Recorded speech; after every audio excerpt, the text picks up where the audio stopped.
I have never seen an underground lair like this, with the 675 LT Spider there, to this Porsche 918 Spider Weissach, and the McLaren P1 in race mode. But that is not all. Feast your eyes in this room.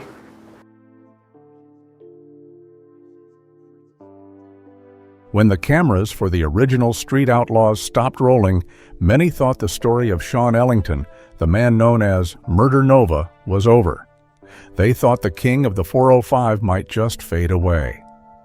But what was really happening behind his closed garage door was a secret so big it would change everything. He wasn't ending his career.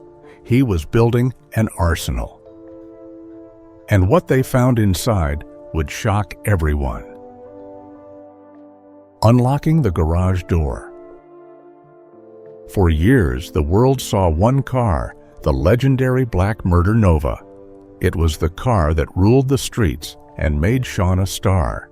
But after the show, when the garage door finally opened, it revealed a fleet of machines that proved Shawn was playing a different game all along. He wasn't just a street racer anymore.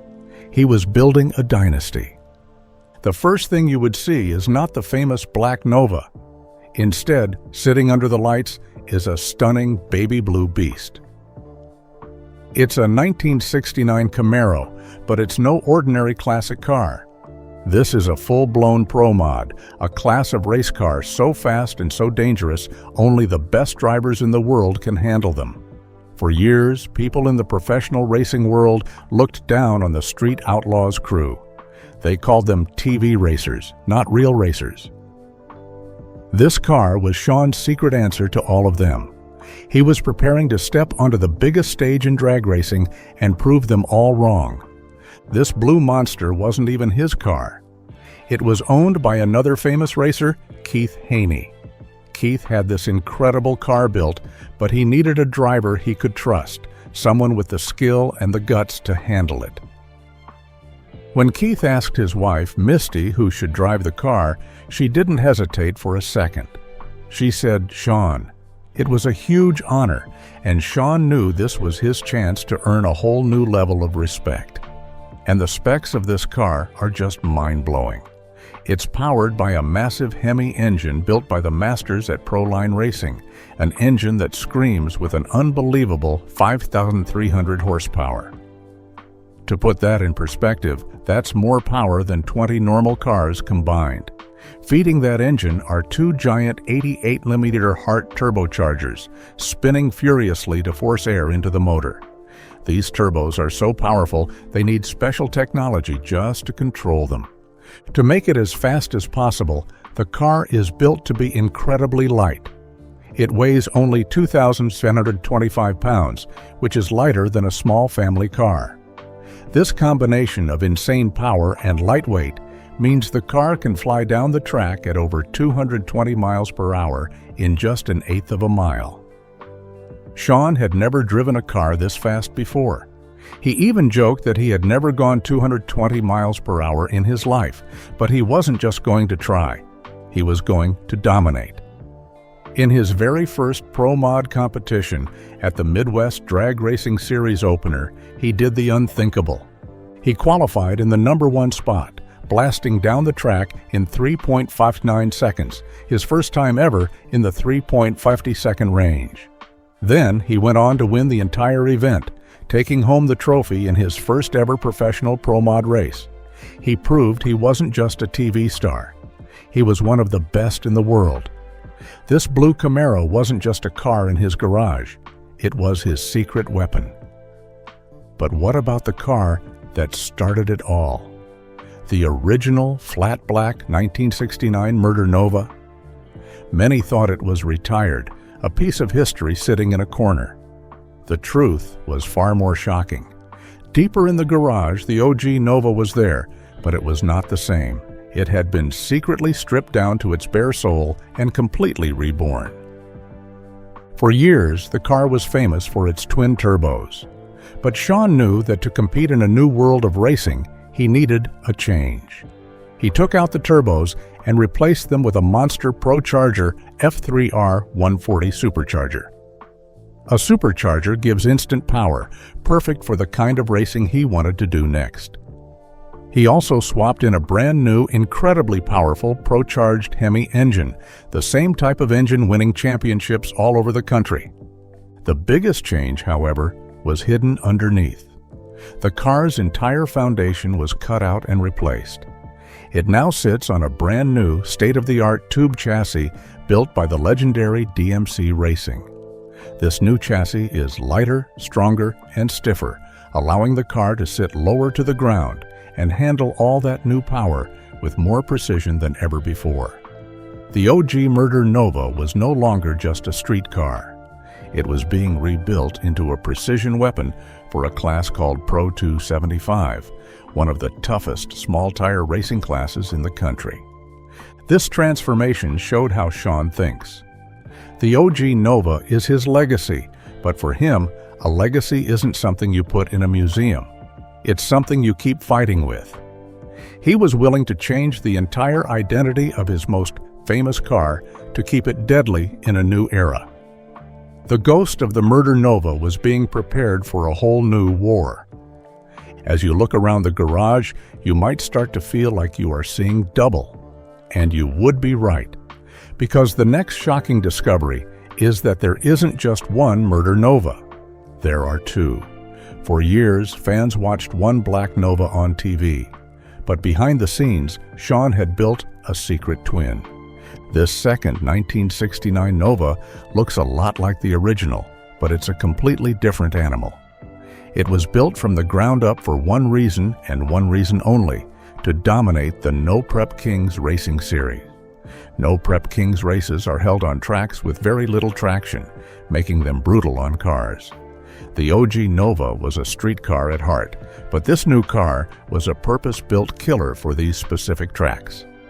It was designed to be lighter and more advanced than the original. It was built to handle more than 4,000 horsepower, a truly insane amount of power needed to win in NPK. At first, the plan was for this new car to replace the OG Nova completely. But Shawn soon realized that to be the best on the street and on the track, he needed two different, specialized weapons. It was impossible to keep swapping one car back and forth and be competitive in both worlds. So the Murder Nova was no longer a single car. It was a brand. It was a professional racing team with multiple cars for different battlefields. This discovery proved that Shawn was operating on a whole other level. This wasn't a hobby anymore. It was a well-funded, strategic racing operation with an entire program hidden away in his garage. The tour of the garage isn't over yet. Beyond the serious race cars, there is a collection of other vehicles. And these cars tell a more personal story. They show the other side of Shawn Ellington, the side the cameras rarely focused on. They show a family man, a builder who loves the craft, and they hold the key to understanding the biggest drama in Street Outlaws history. First, there is a beautiful 1955 Chevy. This car is special. It's a project he worked on with his father Richard and his son Aidan. This car has deep family roots. It was one of Shawn's first race cars, which he used to haul a baby Aidan around in before it was parked for over a decade. It's not just a showpiece either. It has a Pro-charger-boosted LS engine that makes around 900 horsepower. It's the same car that his father famously crashed during a street race, a moment that fans will never forget. Today, it's a car that his son, Aidan, proudly races, setting new personal bests and carrying on the family tradition. Next to it is something completely different, a 1981 Chevy C10 pickup truck. Shawn found this truck on Facebook Marketplace and bought it just for fun. The plan was to build a simple truck for doing burnouts at events like LS Fest. It has a supercharged Texas Speed V8 engine, making a solid 540 horsepower, plenty for smoking tires. But then he added a full high-performance suspension from a company called QA1. The new suspension made the old truck ride and handle so well that it became one of his favorite vehicles to drive every day. It's also a star on his YouTube channel, where his son Aiden even accidentally set it on fire during a burnout contest. The final car in this part of the garage isn't even Shawn's. It belongs to his son, Aiden. It's a 1972 Chevelle, and it represents the future. Aiden is building it himself, with help from his dad. He is turning it into a modern muscle car with an LS engine and a Pro Charger, just like his dad's other cars. But Shawn made it clear the car wouldn't get done unless Aiden put in the work himself. This car is a symbol of the torch being passed to the next generation of the Ellington family. Looking at these three vehicles, you start to understand everything. You see the real reason the most powerful partnership in street racing fell apart. These cars represent family, fun, and legacy. They are the life Shawn chose, a life that was pulling him in a very different direction from his old friend, Big Chief.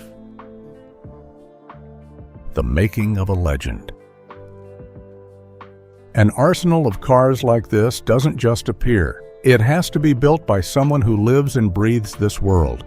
And to understand the builder, you have to go back to the very beginning, to a small auto body shop in Sayre, Oklahoma. Shawn Ellington was born in California in 1977, but his story really begins in 1982 when his family moved to Oklahoma. His father, Richard, owned an auto body shop, and this shop became Shawn's entire world. He grew up sweeping floors, sanding cars, and learning everything about how to build a car from the ground up. This wasn't just a speed shop that only cared about engines, it was a collision repair and restoration shop.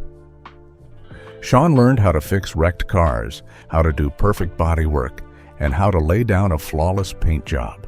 This gave him a special set of skills.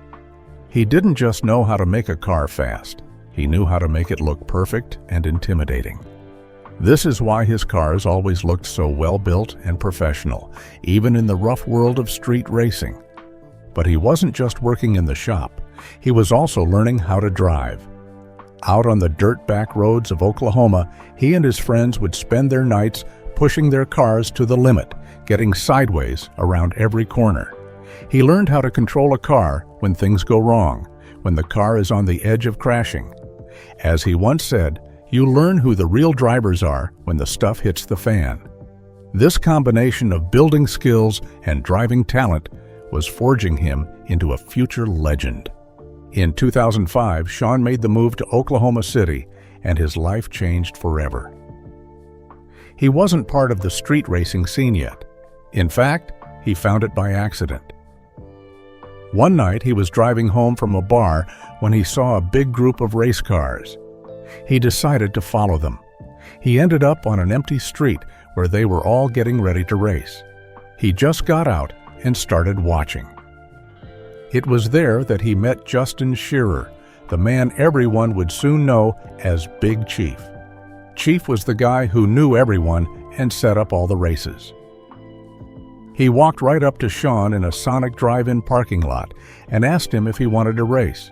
Shawn said yes, and Chief set up his very first street race in OKC. That race ended with Shawn getting a speeding ticket, but it was the start of something huge. Shawn knew he needed a serious car to compete. He had a brilliant idea that would give him a huge advantage. He realized that on the street, traction is everything. The best way to get more traction was to use a bigger tire than everyone else. At the time, most racers were using small tires. So Shawn went looking for a car that could fit massive tires. He found the perfect car, a 1969 Chevy Nova that was already set up for big tires. He took the powerful engine out of his old 1969 Camaro and swapped it into the Nova. He painted it flat black, and the car looked mean and imposing. It didn't take long for it to earn a name that would become famous all over the world: the Murder Nova. With its big tire advantage and Shawn's driving skill, the car started to destroy the competition.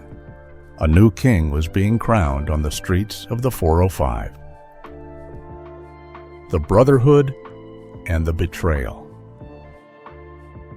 On those dark Oklahoma streets, Shawn found more than just races. He found a brother in Big Chief. Together, they were unstoppable. They were the heart of the 405, the kings of the street. They built a racing empire and a hit TV show. But fame is a hungry beast, and it was about to devour their friendship, leaving fans wondering what went wrong. For a long time, the story everyone heard was a simple one. Shawn and Chief just started wanting different things in life. For Big Chief, racing was everything. He was obsessed with being number one on the list, and he was willing to spend every waking moment in the shop to stay there. His life was the show and the race. But Shawn was starting to feel differently. He was getting burnt out. He had a family. He was married to his wife, Erin, who was the heart of their new business, 187 Customs. He had a son, Aiden, who was growing up fast.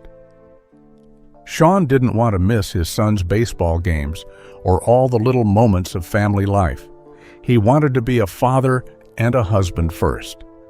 The long drive from his house to the Midwest Street Cars shop they shared was also taking up too much of his time he wanted to spend with his family.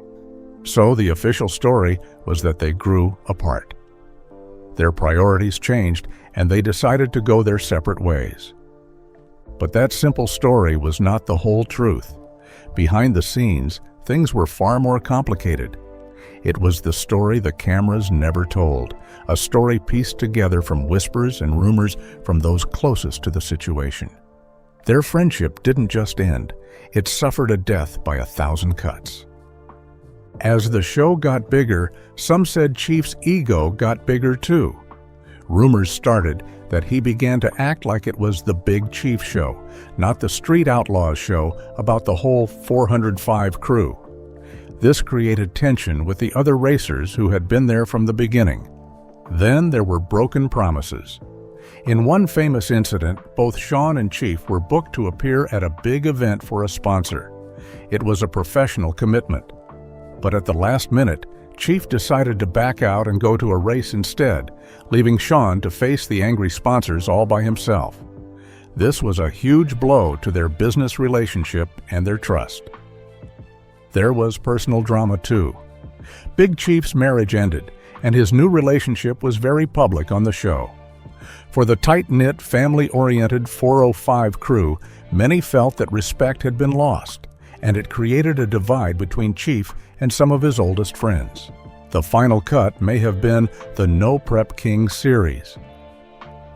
NPK became a traveling circus, with all the 405 guys hitting the road together, racing all over the country.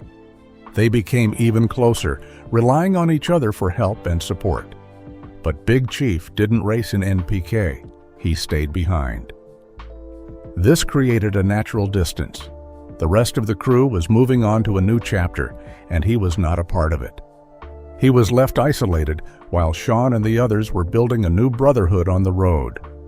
It wasn't one single thing that ended their partnership. It was a slow and painful collapse of everything they had built together, torn apart by fame, ego, and broken trust. When the garage doors at 187 Customs were finally opened, they didn't reveal the relics of a forgotten TV star. They revealed the blueprints for a brand new empire, an arsenal of cars built for every type of warfare, from the professional pro-mod tracks to the gritty small-tire shootouts. The end of one show was just the beginning of Shawn Ellington's real story. A story that proves the man they call Murder Nova is faster, smarter, and more dangerous than he has ever been before.